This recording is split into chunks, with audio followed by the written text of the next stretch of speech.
I'm very excited and thrilled to introduce this year's keynote speaker, Tomás J. Stanton. Tomás is an educator, storyteller, and community development specialist dedicated to enhancing the art of creativity and asset-based community development to build resilient, inclusive, and compassionate communities.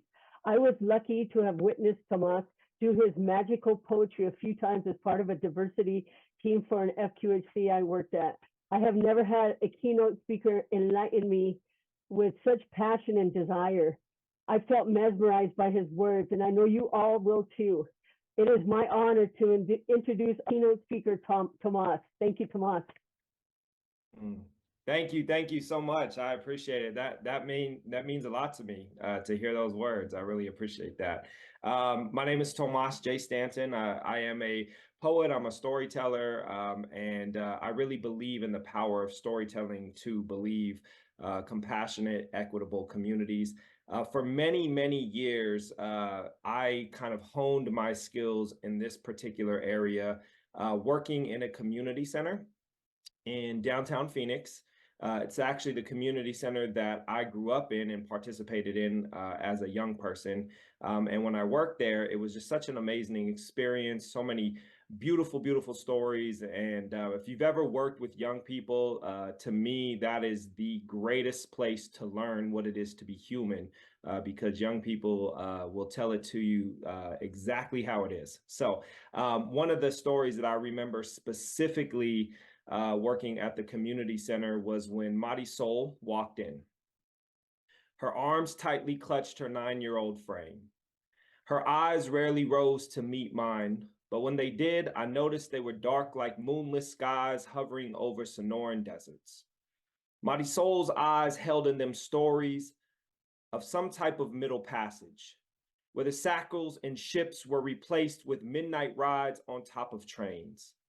Families crammed in the back of pickup trucks, endless walks under scorching suns, Marisol's eyes holding them stories that can become conduits to compassion, but stories that are too often shoved into the margins of mainstream media, overshadowed by picket sign protest, melodic chants of go back to where you came from voices that conveniently ignore where their ancestors came from, stories that will not gaze through the windows of our history books, blockbuster summer showcases, because these are the stories of a hunted.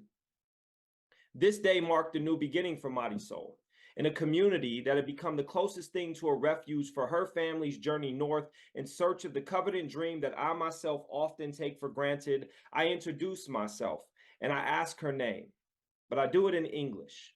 She stands expressionlessly silent, as if silence has been beaten into her.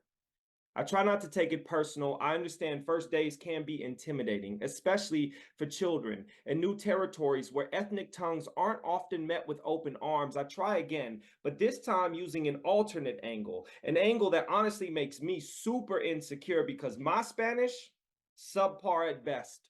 The gringo side of my tongue has always struggled to roll its R's. My family left me with their name, but none of their culture, which leaves me frustrated and embarrassed. Not Boricua enough to be Latino, not white enough to be white, hesitant to step into new territory, silenced by walls, stuck in the middle of borders. But how can I, with integrity, promote the inclusion of all stories if I've really only learned to listen to one?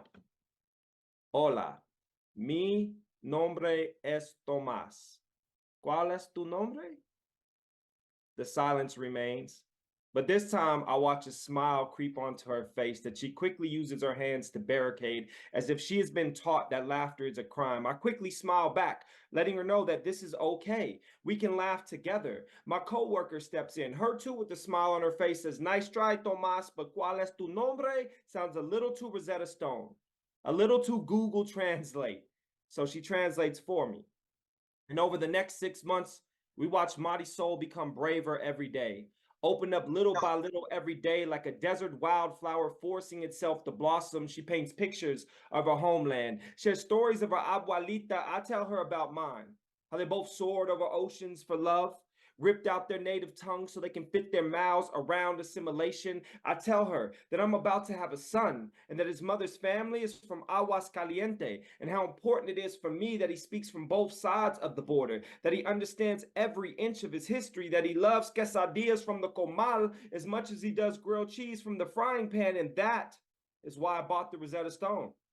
That's why I downloaded the Google Translate. You see, Marisol and I, we develop a friendship. We learn from each other what it is to be human, not bound by borders and blind patriotism. Just two stories under one sun, learning to love themselves and push themselves in the name of new beginnings. Thank you. All right. It's very weird to do this via Zoom because I'm not sure who heard what I said. That's just the reality of it. So, but I'm assuming that, oh, I see some heart emojis and some clapper. All right, there we go. I love it. All right, cool. So that is a story that I wrote in the form of a poetic narrative. I love to share that story for many reasons. One, just because it is so important to who I am as an individual, and it really shaped who I am and how I move in the world. And I think the thing that was most important about that story and that experience really for me was the opportunity for me to step outside of my privilege and to really, really understand compassion and to put myself into a place of insecurity so that I can find a common ground and an understanding with someone. And it really, really helped me become a better human in the end. And I think that that's really the most important thing, especially as we get older and we grow in our professional careers. We are all in some way, shape, or form an expert or in leadership or somebody who is really, really accomplished in the world. And the crazy thing about becoming accomplished is that we forget what it was to not be an expert and to not be accomplished.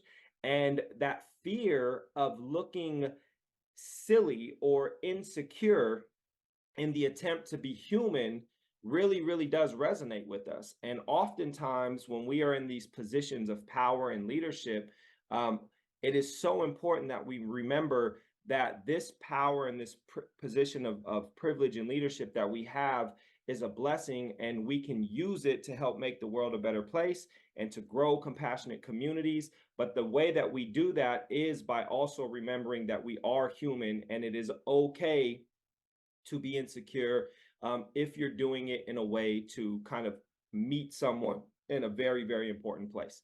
And so what I would like to do is, and does anyone have any questions in regards to that? I know we said no questions, but any comments, anything? I really grow off of feedback. If you have anything you want to say, you can say it before I jump into the next section of what we're going to do, because this is less about me talking to you and at you and more about us talking together. And I'm going to invite you all to go on a little bit of a workshop with me to kind of put into practice what I'm saying. I did have somebody named Barb that has a question. Barb, do you want to ask your question? You can come off mute. There you are. Hello, Barb. No, I didn't have a question. Okay. Oh, I thought you raised your hand. That was an accidental reaction. Sorry. All right. We do have a comment from Eve in the chat that they just think that was such a powerful and beautiful message, and thanking you for that message, Tomás. Oh, thank you very much. I appreciate that. And the beautiful thing for me is that, yes, this is something that I do for a profession, and I appreciate that. But the thing that I really, really love is that we all have the ability to tell these stories. It's just a matter of, the tools and the willingness to step into that uncomfortable space. And with that being said, I'm going to share my screen.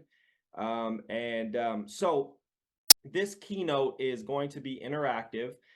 It is titled The Closest Distance, and it comes from a broader quote that the closest distance between two people who don't know each other is a story.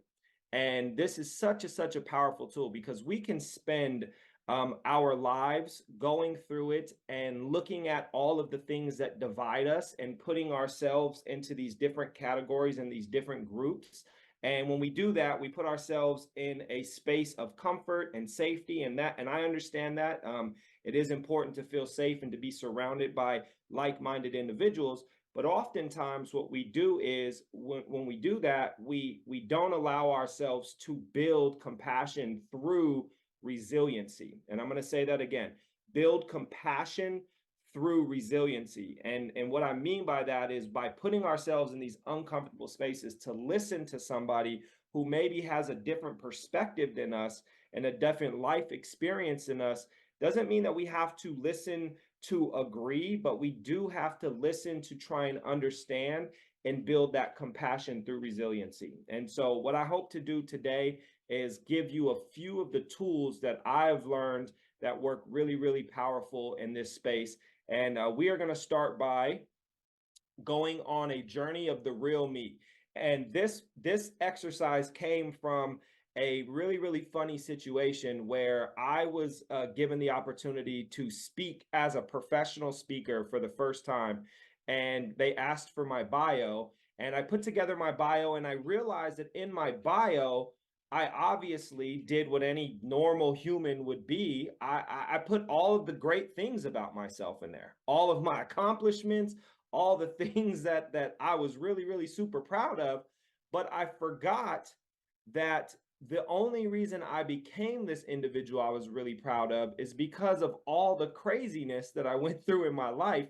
And yes, I don't want to put all of those things in a bio for someone to see and hear, but it was important for me, especially so that I didn't really deal with what is called imposter syndrome, where it's like, here I am telling you all these amazing things about myself, but also I'm a human and I make mistakes, and it's really about learning from those mistakes and embracing them, and not, instead of not acting like they don't exist.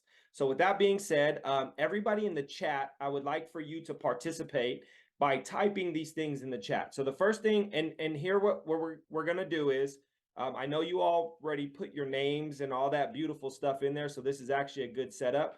But what I want you to do right now is I want you to put your nickname in the chat. And your nickname, if you don't have one, this is an opportunity for you to give yourself one.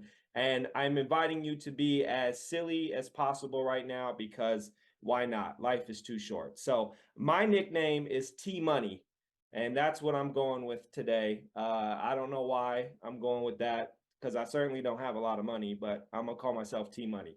So put your nickname in there and then hit the send button, and we're all going to be able to go back and look at these in a very beautiful space. So after you put your nickname in, I want you to put your favorite color, but before you hit send on your favorite color, I want you to add 3 descriptive words as to why that is your favorite color. So my favorite color is green because it's cool, fresh, and minty. That's why I like green. So you're going to put your favorite color in there, and you're going to put 3 descriptive words as to why it's your favorite color, and then you're going to hit send. And I'll give you at least 30 seconds to do this.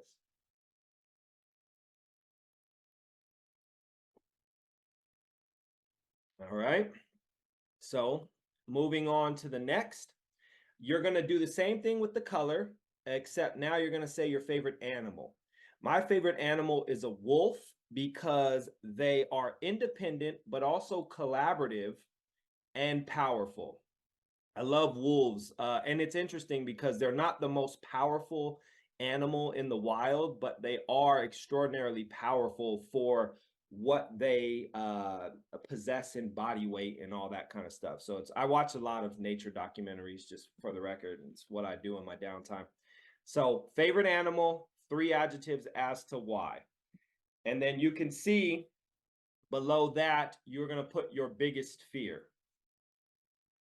Now, I'm going to invite you to think a little bit nuanced about your biggest fear, because I think we all probably share similar fears, you know, not reaching our full potential, My 3 kids are the most important thing in the world to me. So like, something happening to my 3 kids, but also what is that very, very nuanced fear that you have? And this is a little bit embarrassing, but this is very true. I have a whole poem about it. If you don't believe me, I'll point you in the direction of my book and you can read it.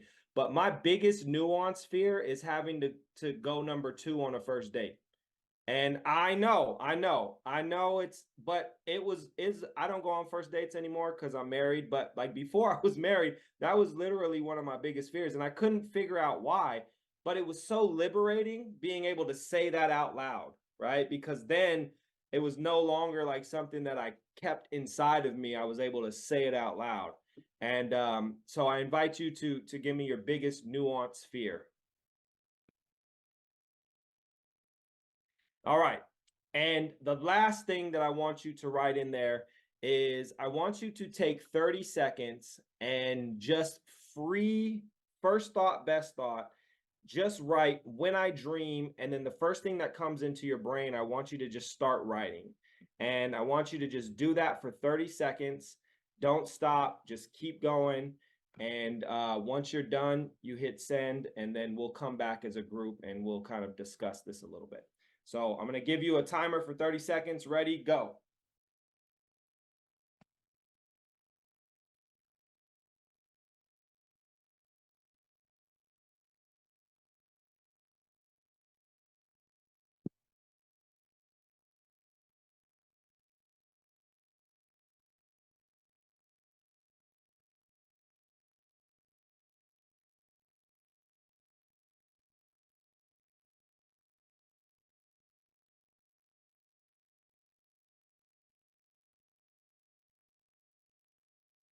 All right, 10 seconds. 9, 8, 7, 6, 5, 4, 3, 2, 1. All right. I'm going to pause our screen sharing and bring us back. All right. I'm going to invite everybody to just take a moment and go through the chat really quickly. In a in-person setting, we would be sitting at tables and we would be discussing this with everybody, but we're going to do the next best thing, which is just kind of read through some of these things. I'm going to read through and I'm going to just talk and kind of point out some of the ones that I find to be very beautiful. Fear of failing my kids. That's a very big one, Anna.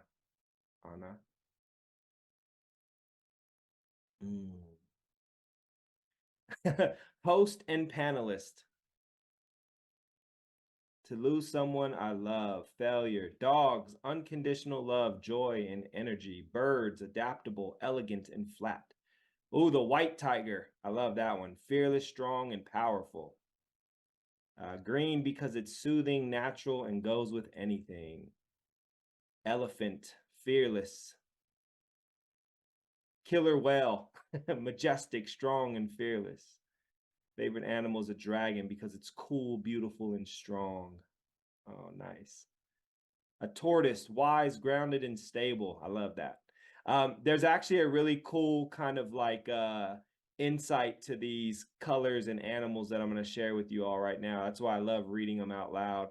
Red, Barb is favorite color, red, bold and strong. Pink, fun, peppy, and yummy. I love that one. Cool. Dee Dee. Blue, cool, refreshing, and I look good in it. I like that. Nice. All right, so here is the big reveal, right? The big reveal on this is the favorite color and the 3 things that you associate with that color are actually what you think are your greatest attributes in life. So I think that my greatest attributes in life are that I'm cool, fresh, and minty. And I would say that's pretty accurate. I'm 44 years old. That's definitely what I'm bringing to the world. Cool, fresh, and minty energy. Your favorite animal and the 3 attributes to your favorite animal is what you look for in a partner, a best friend, a collaborator. Those are the qualities that you look for. And so somebody said yummy. So they look for someone who's got that yummy personality.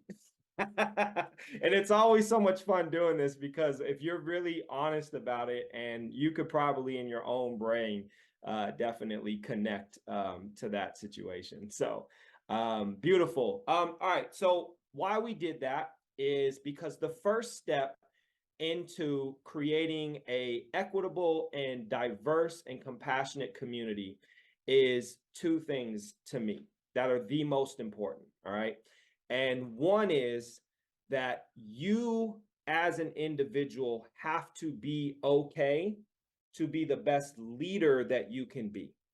And this is such an important thing, especially in this day and age where we are inundated with so much information, so much is going on in the world.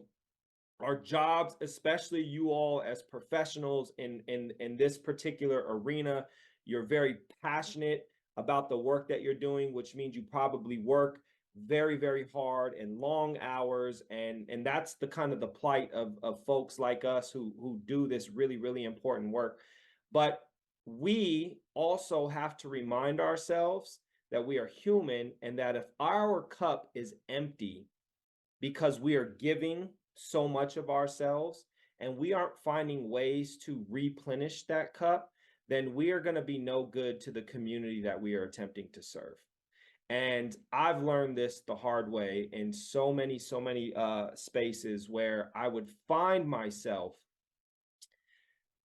dreading doing the work that I love doing. And that's such a paradox and a conundrum to me. And I couldn't figure it out. And I realized it was because I was not replenishing the well in which I was using to do the work that I was doing. And so I had to figure out, how do I replenish a cup?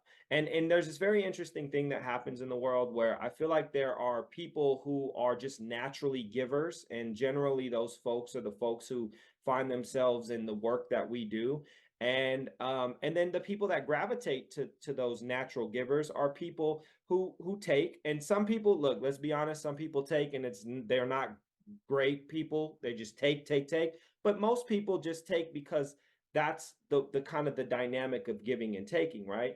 But then how do you replenish your cup? And I will tell you, the most simple way that I have learned to replenish my cup is just doing a daily check-in with myself before I get started on anything that is going to require my mental and emotional energy. And it is a very simple process. I have a journal. I sit down, I set a timer for 5 minutes because 5 minutes is really all I need. And I will literally just come up with the first thought in my head, kind of like what I said to you, when I dream. And I will come up with something, and then whatever is in my head, the first thing, and it could be random. You could just be like tacos and just start writing about tacos. The crazy thing about what happens in this space is when you do that, even though you started with tacos, you will wind up finding yourself in a space of expression about whatever it is that is going on in your heart. And it may be good, it may be, right in the middle, it may be bad. But the point is that you're getting it out of yourself and you're processing it so that you can move forward in the most healthy and productive way. And as professionals, as leaders, as people who are working in the community, I think it is so important to have a check-in with yourself. The second part of that is, within that check-in, is to be as honest and vulnerable with yourself as possible. And this is just the reason why we have to keep it real with ourselves. We have to be honest with ourselves because we are humans. We are not perfect. We are inundated with all different types of messages and propaganda and all these things. And a lot of the thoughts that we have and the feelings that we have, at least for me, I've realized they're not necessarily mine. It's just stuff that's coming into my brain. And then I have to figure out what to do with it. And the only way that I can do that is by being honest with that information. And so I invite you all to create some type of a practice, a mental and emotional practice of refilling your cup by just checking in with yourself on a daily basis, specifically before you are going into spaces where you are going to be required to be the best version of yourself. If you have any questions on that, you can come off mute and you can ask, or you can throw them in the chat. I will do my best to try to answer them. Thank you, Tamara, for saying that it's profound. I do think it is really profound. It's so simple. It really is just a simple way to kind of view life and replenishing my cup. All right, so if there's no questions, I'm going to jump into the next section. And the next section is, on the note of being honest with ourselves, we are going to talk about something that is very challenging to talk about, but is very important. And that is privilege versus pain. And the reason why this is so important, and for me, in order to create the most equitable and compassionate community possible, we have to be able to understand the nuanced, balanced relationship between privilege and pain. And so what I want us to do first, before I speak about what I'm really talking about here, is I want you to create a list of all of the privileges that you have in your life. And we're going to do this in the chat. So you're going to just create a list of all of the things that you feel are a privilege in your life. And I'm going to give you about a minute and a half to do this. I'm going to put myself on mute. And this is the first space where we're really going to kind of start to think critically about who we are and where we're at in life. So in your chat, just start making a list of all of the things that you feel that are extreme, are privileges in your life. And I will bring us back. And then once you're done, you can hit share. And I'm going to start looking at them just as you all are writing. All right. Thank you all for sharing. These are really beautiful. As you kind of look through them, you can see there's a lot of connective tissues into privileges, a lot of things that are similar. There are some things that are obviously different, and that's what makes us a very diverse and beautiful world. But the reason why I think it is very important to look at privilege through this lens that I am going to kind of invite you all to look at it through is privilege is a beautiful thing, right? To have a privilege is a beautiful thing. Some of the privileges we have are things that we have worked for. Some of them are things that we were born with. And I think it is extraordinarily important, and this ties back into this idea of taking care of yourself, is that gratitude is one of the most powerful tools to be able to move in the world as the best human that you can be. And in order to have gratitude for the things that we are privileged with, you have to be able to look at it through this lens of nuance, because a lot of times, and I don't know if you've all ever heard of something called survivor's guilt, but it is something that I myself personally have really struggled with. So I will say that I have a lot of privileges. I am able-bodied. I have a great career. I have a beautiful family. I like to think that I'm 6'1", which means I'm tall. So I think that's a privilege because I like to play basketball. And, the only time I think it's not a privilege is when I have to bend down to shave in the sink and I have to get down further. But other than that, but the point is I feel like I have a lot of really beautiful privileges. I think the craziest privilege that I have is the privilege that I was born with, which is, and for context purposes, and you heard it in my poem, I am half Puerto Rican and half white. My dad was Puerto Rican, my mom is white. I didn't grow up with my father. I can see my face in this screen. I personally do not believe that I look like I am half Latino. My name is Tomás, but other than that, I don't think that I look like I'm Latino.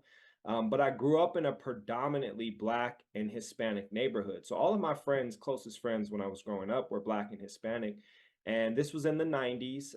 It was the inner city of Phoenix. There was a lot of gang violence, a lot of drug activity, which also brought a lot of police activity to our neighborhood. And at the time, I didn't realize it, but now looking back in retrospect, I definitely benefited from being a white passing individual in a community of predominantly Black and brown folks. And as I got older, I realized that that is a very real thing. That is a privilege that I have, and I've witnessed it on many, many levels.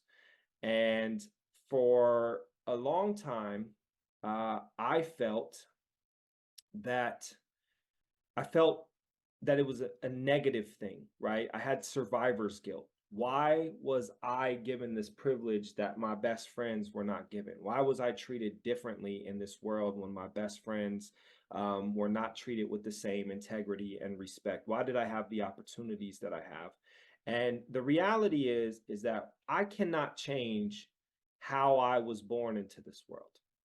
That's something I can't change. But ignoring that and just passing it off as like, oh, well, I can't change it is also not good. And I had to find the delicate balance of having gratitude for the things that I was privileged with. And because that gratitude is what's going to give me the strength to use that privilege to create the world that I want to see and that I want to live in, right? And I don't know that I'll ever get to this beautiful kind of like world where everyone is treated equal and in equitable spaces. I don't know that, but that's not what I can concern myself.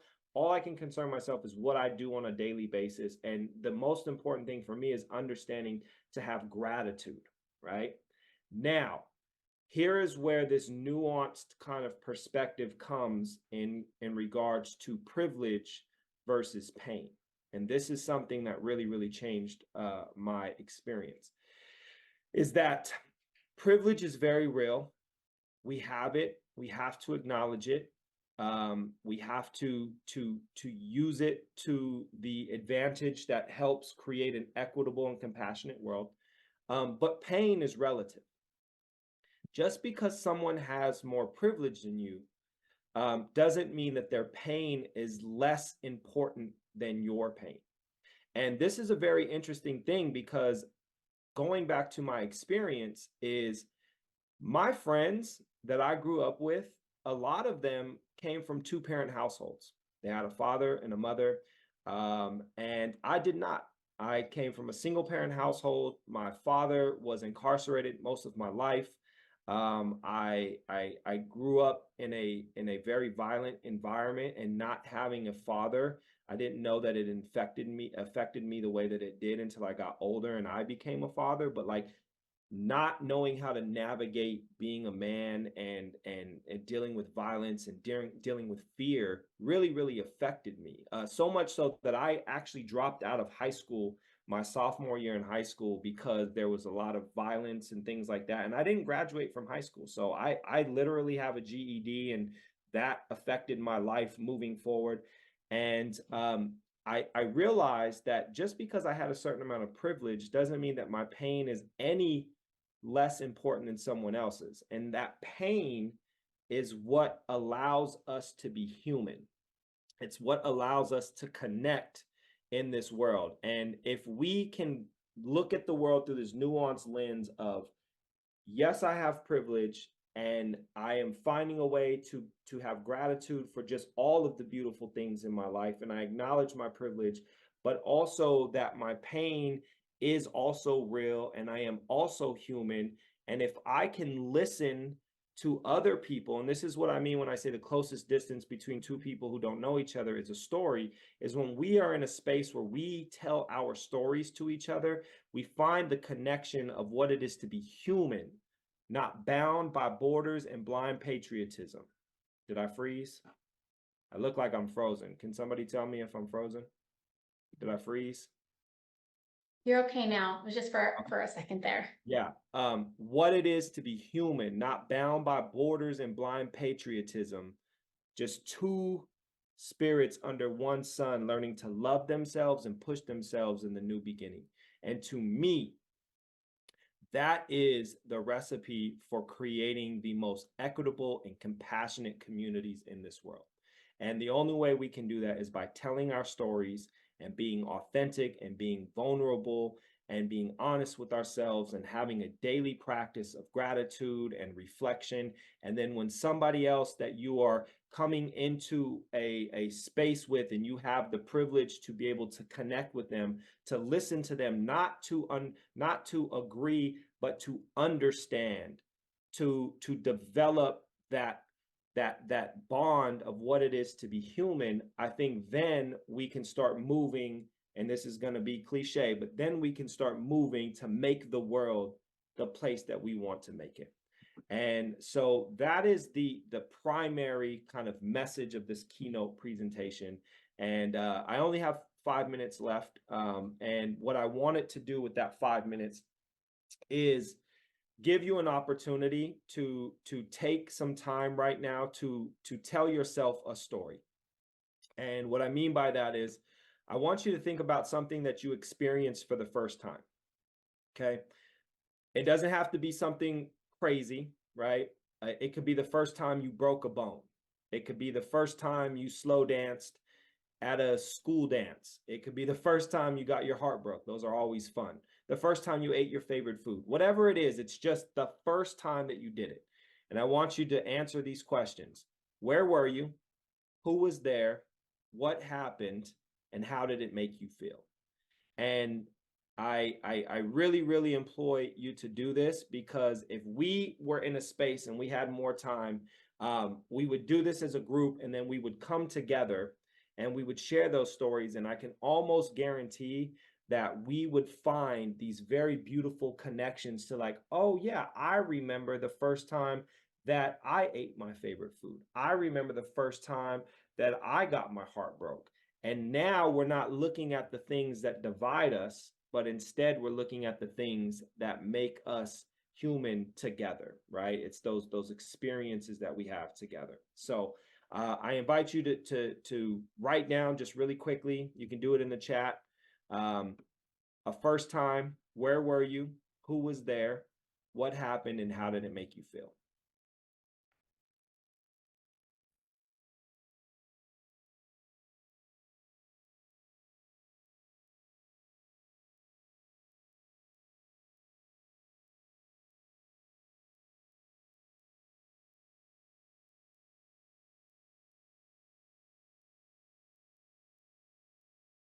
Ross, can you repeat the prompt one more time? Yes. So you're thinking about a first time. Where were you? Who was there? And what happened? And how did you feel? And as you all are writing, I'll just share you a quick one. So the first time I broke a bone, I was 7 years old. I was at Encanto Park in Phoenix. I was at a T-ball tournament, or not a T-ball tournament, a T-ball banquet. And I was being a typical 7-year-old, young person. I decided to climb a palm tree. And my mom noticed that I was like halfway up this palm tree, and she yelled. She's like, "Tommy, get down from that palm tree," right? And so I started climbing my way down, and I grabbed one of the loose kind of like bark branches on it. Palm trees are not good trees to climb, for the record. And I grabbed this loose kind of branch, and I fell down, and I broke my wrist. And what was really interesting is that it didn't hurt. I remember it. It didn't really hurt. It looked weird, but it didn't really hurt until I got to the emergency room and the doctor had to set my wrist back in place before they put a cast on it. And I do remember that being one of the most painful things. But the most painful part of that story was that night, after going through that traumatic experience of breaking my wrist, my mom went on a date with this guy named Fernando. And I was so devastated because I was like, you're really going to go on a date? Like, I broke my arm, I'm in a cast. And my mom was like, yeah, I have a date with Fernando. And I just was so so angry at her. And I tell her this story all the time. I was like, I hated Fernando after that. And I was, you know, even though I was 7, I was like so determined to make sure Fernando did not, you know, ever end up with my mom. And he didn't. I won, for the record. I won that battle. But yeah, that, you know, and again, it's a funny story, but like this could be a moment if we're 2 people who are at odds with each other, or just 2 people who don't know each other, and we're sharing this story. You could be like, oh my God, I had a similar experience. And that's when we learn that we are humans. And so anyways, that's my story.